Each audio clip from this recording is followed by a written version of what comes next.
بسم اللہ الرحمن الرحیم۔ اللہ رب العزت کے فضل و احسان سے چوتھے پارے کے خلاصہ بیان کرنے کی سعادت حاصل کرنے کے لیے بندہ فقیر حاضر خدمت ہے۔ چوتھے پارے کی پہلی آیت مبارکہ میں بیان ہوا کہ اگرچہ اللہ تعالی کی راہ میں خرچ کیے ہوئے ہر مال کا اس کے مطابق اجر ملے گا، لیکن نیکی کا مرتبہ کمال یہ ہے کہ اپنے پسندیدہ اور محبوب مال کو اللہ تعالیٰ کی راہ میں خرچ کیا جائے۔ رسول کریم علیہ السلام اونٹ کا گوشت کھاتے تھے اور اونٹنی کا دودھ نوش فرماتے تھے۔ اس پر یہود نے اعتراض کیا کہ اونٹنی کا گوشت اور اس کا دودھ شریعت ابراہیمی سے حرام چلا آ رہا ہے۔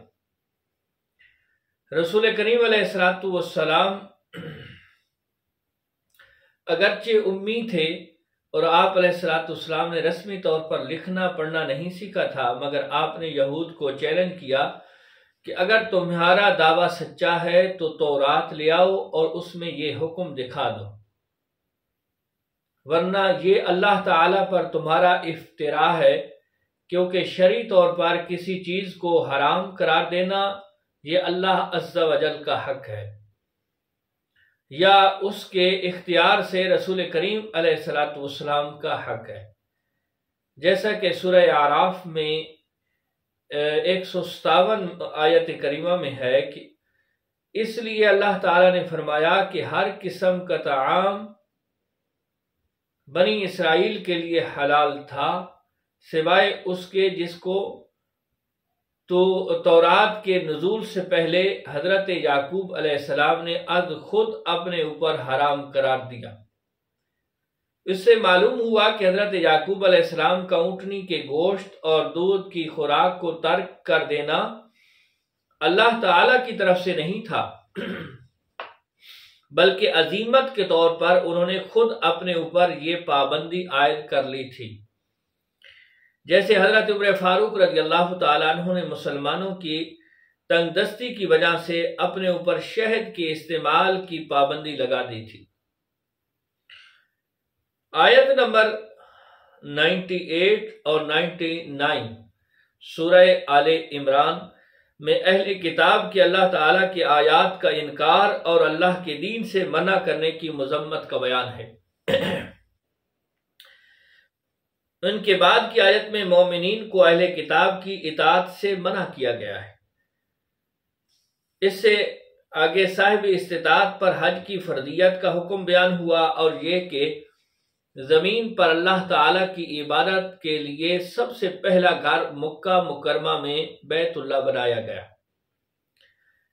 جس میں واضح نشانیاں ہیں، مقام ابراہیم ہے اور یہ جائے امن ہے۔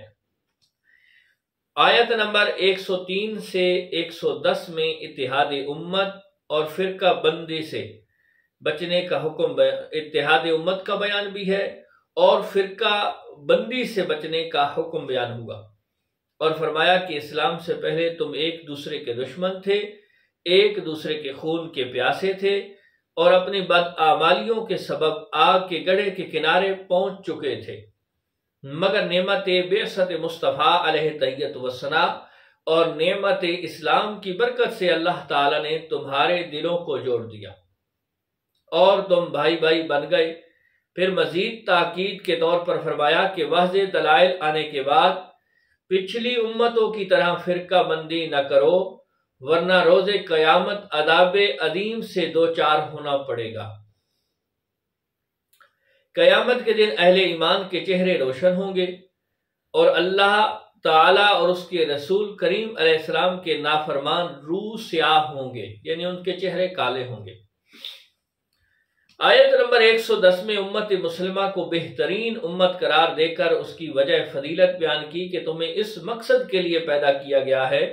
کہ عالم انسانیت میں نیکیوں کو پھیلاؤ اور برائیوں کو روکو، یعنی امت مسلمہ کی ذمہ داری عالم انسانیت کو دعوت حق دینا اور نبوی مشن کو سر انجام دینا ہے۔ آیت نمبر 112 میں بتایا کہ یہود پر ان کے ناروا اعمال کے سبب ذلت مسلط کر دی گئی،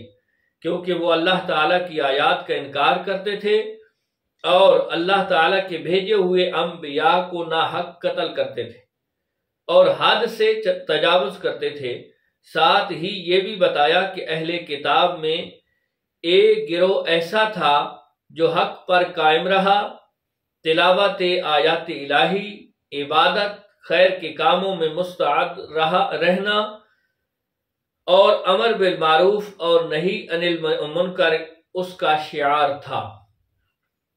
118 میں حکم ہوا کہ اہل ایمان کو چاہیے کہ وہ اپنے دین کے دشمنوں کو اپنا رازدار نہ بنائیں۔ وہ مسلمانوں کی بربادی میں کوئی کسر نہیں چھوڑیں گے اور مسلمانوں کا مصیبت میں مبتلا ہونا ان کی خواہش ہے۔ ان کی مسلمانوں سے نفرت کی کسی حد تک ان کی باتوں سے عیاں ہے، اور جو بغض و عناد وہ اپنے دلوں میں چھپائے ہوئے ہیں وہ اس سے سوا ہے۔ ان کا شعار منافقت ہے، سامنے آئے تو محبت کے دعوے اور پس پشت مسلمانوں کو نقصان پہنچانے کی منصوبہ سازی کرتے ہیں۔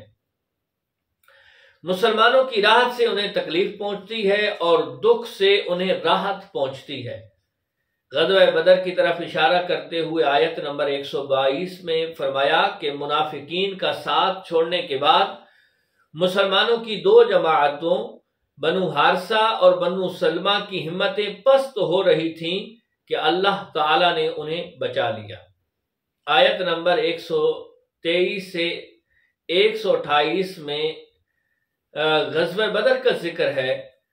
اللہ تعالیٰ نے ایسے حالات میں مسلمان ظاہری اعتبار سے کمزور تھے، 3000 فرشتے ان کی مدد کے لیے اتارے اور مزید نصرت غیبی کا وعدہ فرمایا، اور یہ بھی بتایا کہ مجاہدین کی مدد کے لیے فرشتوں کا نزول مومنوں کی اطمینان قلب کے لیے تھا۔ آیت نمبر 130 میں ایک بار پھر سود کی ممانعت کا حکم نازل ہوا کہ حرام طریقے سے مال کو دگنا چوگنا نہ کرو۔ آیت نمبر 133 اور 134 میں بیان ہوا کہ جنت کے حقدار اہل تقوی کا شعار یہ ہے کہ خوشحالی ہو یا تنگ دستی، ہر حال میں اللہ تعالیٰ کی راہ میں مال خرچ کرتے ہیں، غصے پر قابو پاتے ہیں اور لوگوں کی خطاؤں کو معاف کر دیتے ہیں۔ اگلی آیات میں امت کے گناہگاروں کو نوید مغفرت دی گئی کہ اگر تم نے بدقسمتی سے اللہ تعالیٰ کی نافرمانی اور بے حیائی کے کام کر بھی دیے ہیں تو ایک بار پھر تمہیں دعوت ہے کہ پلٹ آؤ، اللہ تعالیٰ کی بارگاہ میں توبہ کرو، اللہ تعالیٰ خطا کاروں اور گناہگاروں کو بخشنے والا ہے، بشرطے کہ وہ گناہوں پر اصرار نہ کریں بلکہ انہیں ترک کر دیں، چھوڑ دیں۔ سورہ آل عمران کی آیت نمبر 139 تا 143 میں غزوہ احد میں افرادی قوت اور اسباب میں کمی کے سبب دل چھوڑنے والے مجاہدین کو تسلی دی کہ ثابت قدم رہو، آخر کار تم ہی سرفراز ہوگے۔ اگر وقتی طور پر تمہیں کوئی تکلیف پہنچتی ہے تو اہل حق کے ساتھ ایسا ماضی میں بھی ہوتا رہا، مگر برے دن ہمیشہ نہیں رہتے، اور یہ ابتلائیں مسلمانوں کے لیے درجات کی بلندی کا سبب بنتی ہیں، اور جنت کے حصول کے لیے مسلمانوں کو مشکلات سے گزرنا پڑتا ہے۔ یہ بھی بتایا کہ موت سے ڈرنا مسلمانوں کا شعار نہیں ہے۔ غزوہ احد میں جب یہ افواہ اڑا دی گئی کہ معاذ اللہ اللہ کے رسول شہید ہو گئے تو مسلمانوں کے قدم عارضی طور پر لڑکھڑائے۔ ان کو اطمینان دلانے کے لیے اللہ تعالیٰ نے فرمایا اور محمد صلی اللہ علیہ وسلم اللہ کے رسول ہی تو ہیں، ان سے پہلے بھی رسول گزر چکے ہیں، تو اگر قضائے الہی سے وہ فوت ہو جائیں یا بالفرض محال شہید ہو جائیں تو کیا تم الٹے پاؤں واپس پلٹ جاؤ گی؟ یعنی مسلمانوں کو ہر حال میں راہ حق میں ثابت قدم رہنا چاہیے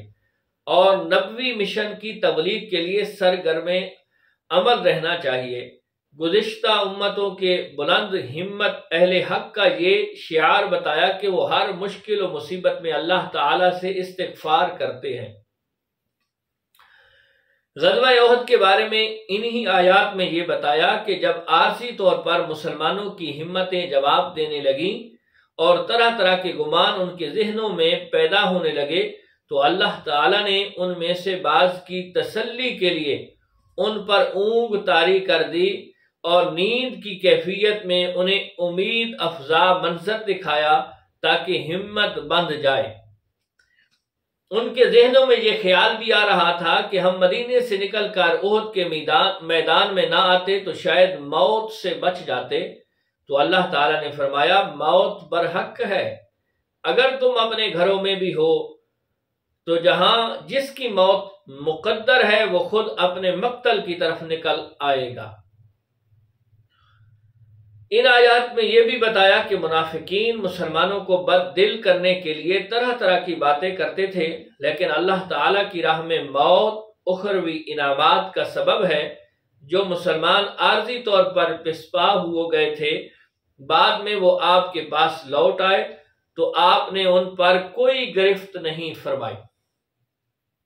آپ کی اس اخلاقی عظمت کو قرآن نے یوں بیان فرمایا، سو اللہ تعالی کی عظیم رحمت سے آپ مسلمانوں کے لیے نرم ہو گئے، اور اگر آپ تند خو اور سخت دل ہوتے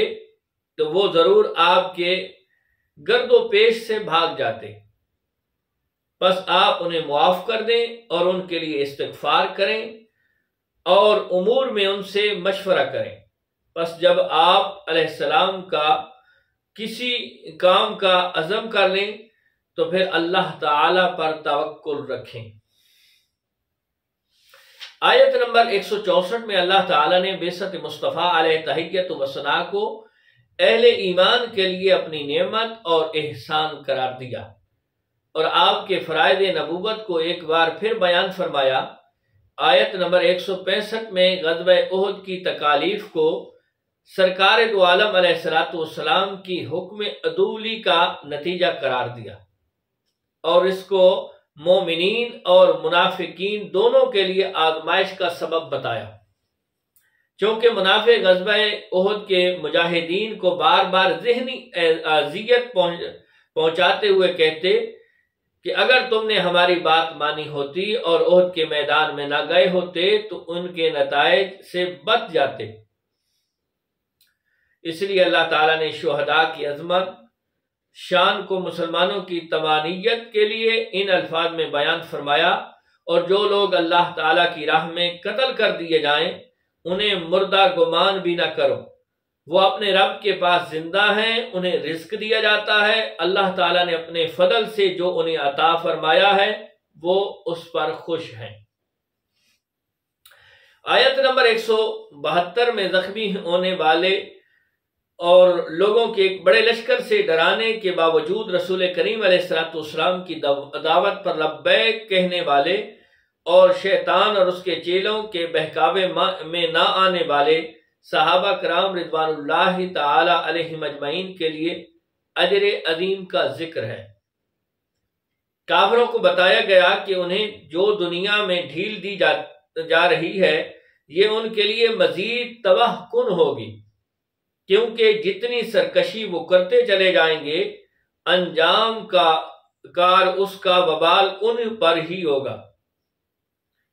سورہ آل عمران کی آیت نمبر 180 میں ان بخیل مالداروں کو جو اللہ کا دیا ہوا مال اس کی راہ میں خرچ نہیں کرتے وعید سنائی گئی کہ اللہ تعالیٰ نے اپنے فضل سے جو انہیں عطا کر رکھا ہے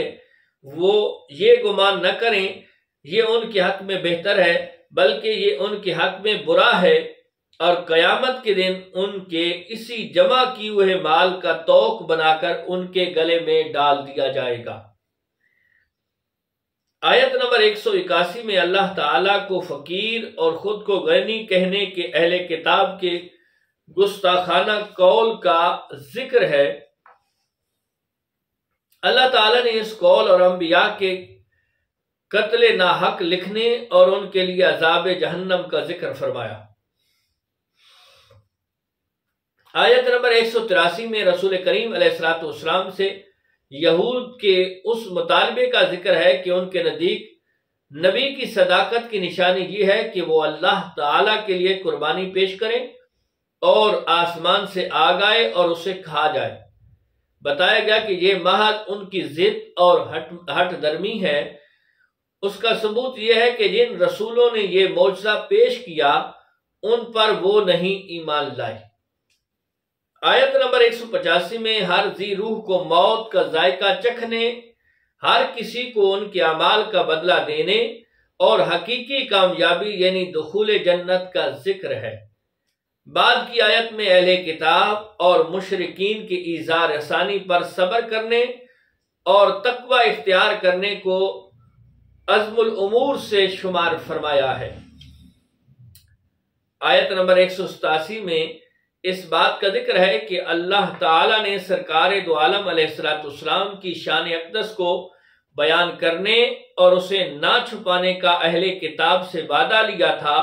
لیکن انہوں نے تھوڑی قیمت کے بدلے میں اس وعدے کو پسے پشت ڈال دیا۔ 188 نمبر آیت میں بغیر کسی استحقاق کے تعریفیں سمیٹنے والوں کے لیے دردناک عذاب کی وعید کا بیان ہے۔ 190 اور اس کی بعد والی آیات میں یہ بتایا کہ آسمانوں اور زمین کی پیدائش اور نظام گردش لیل و نہار میں عقل مندوں کے لیے نشانیاں ہیں۔ یہ وہ لوگ ہیں جو حالت قیام میں بیٹھے ہوئے اور کروٹوں کے بل لیٹے ہوئے اللہ تعالی کا ذکر کرتے ہیں، اور آسمانوں اور زمین کی پیدائش میں اللہ تعالی کی حکمتوں پر غور و فکر کرتے ہوئے کہتے ہیں کہ اے ہمارے پروردگار، تو نے اس نظام کائنات کو بے مقصد پیدا نہیں کیا، یعنی یہ کائنات اور اس میں تمام اسرار و رموز، نظم و ضبط اور ایک نظر نہ آنے والے کنٹرول اللہ تعالی کی قدرت کی بہت بڑی نشانی ہے۔ اور اللہ تعالی کی قدرت و جلالت کی عقیدت میں ڈوب کر وہ کہتے ہیں، اے ہمارے پروردگار، ہم نے ایمان کے داعی کی استدعا کو سنا کہ اپنے رب پر ایمان لے آؤ تو ہم ایمان لے آئے۔ اے ہمارے پروردگار، تو ہمارے گناہوں کو بخش دے، ہماری خطاؤں کو مٹا دے اور ہمارا خاتمہ نیک لوگوں کے ساتھ فرما۔ اے ہمارے پروردگار، اپنے رسولوں کی زبانی تو نے ہم سے جو وعدہ فرمایا وہ ہمیں عطا فرما۔ اللہ تعالی دعا کو قبول فرما کر ارشاد فرماتا ہے کہ میں کسی بھی مرد اور عورت کے عمل خیر کو ضائع نہیں کروں گا، اور دین کی راہ میں سب کی قربانیوں کی بہتر جزا دوں گا۔ اس سورت کے آخری آیت میں فرمایا، اے ایمان والو، صبر کرو اور ایک دوسرے کو صبر کی تلقین کرتے رہو اور اپنی سرحدوں کی حفاظت کرو اور اللہ تعالی سے ڈرتے رہو تاکہ تم فلاح پاؤ۔ اس سے آگے سورہ نساء شروع ہوتی ہے۔ سورہ نساء مدنی سورت ہے۔ ترتیب مصحف کے اعتبار سے یہ چوتھی سورت ہے، جبکہ ترتیب نزول کے اعتبار سے یہ 92 نمبر کی سورت ہے۔ یہ سورت بقرہ کے بعد سب سے لمبی سورت ہے۔ اس سورت میں رشتہ داروں سے حسن سلوک، یتیموں کے حقوق کی ادائیگی، تعدد ازواج کی مشروط اجازت، وراثت کے احکام، معاشرے سے بے حیائی کے خاتمے کی ابتدائی احکام، محرمات نکاح کا بیان، اعمال صالحہ کی تلقین، مسلمانوں کا مال ناحق کھانے اور مسلمانوں کو قتل کرنے کی ممانعت، آئلی اور معاشرتی احکام، والدین اور رشتہ داروں سے حسن و سلوک کا بیان، بخل کی مذمت، یہود کی شرارتوں کا رد اور مسلمانوں کو یہود سے خبردار کرنے، منافقین کی سرزنش، جہاد کی تلقین اور یتیموں سے متعلق تفصیلی احکام کا ذکر ہے۔